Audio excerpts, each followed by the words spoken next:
അസ്സലാമു അലൈക്കും വറഹ്മത്തുള്ളാഹി വബറകാതുഹു. ബദറിൽ പങ്കെടുത്ത രണ്ട് കൂട്ടരാണ്, മുശ്രിക്കീങ്ങളും മുസ്ലിമീങ്ങളും.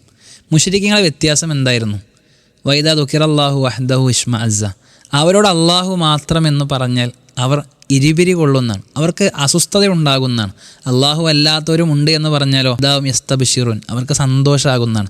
നമ്മുടെ നാട്ടിൽ അള്ളാഹുവിനോട് മാത്രമേ പ്രാർത്ഥിക്കാവൂ എന്ന് പറഞ്ഞാൽ ഇവിടെ കുറേ മനുഷ്യർക്ക് ഹാലിളകും.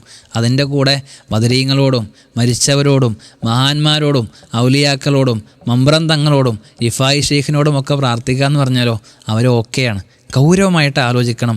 ബദറിൽ പങ്കെടുത്ത മനുഷ്യർ പോരാടി അടരാടിക്കൊണ്ട് ബദർ ശുഹദാക്കളായിട്ട് മാറിയത് തൗഹീദ് മുറുകെ പിടിക്കാനാണ്. ആ തൗഹീദിൽ നിന്നാണ് നമ്മൾ വ്യതിചലിച്ചു കൊണ്ടുപോകുന്നത്. അബൂജഹൽ കൊണ്ടുനടന്ന വിശ്വാസങ്ങളെയാണ് നമ്മൾ പലരും പേറിക്കൊണ്ടിരിക്കുന്നത്. ഗൗരവമായി തൗഹീദിൽ ഉറച്ചു നിൽക്കാൻ, തൗഹീദ് മനസ്സിലാക്കാൻ, അത് മനസ്സിലാക്കി പ്രചരിപ്പിക്കുന്നവരാകാൻ നമ്മൾക്ക് സാധ്യമാകണം. അള്ളാഹു അനുഗ്രഹിക്കട്ടെ.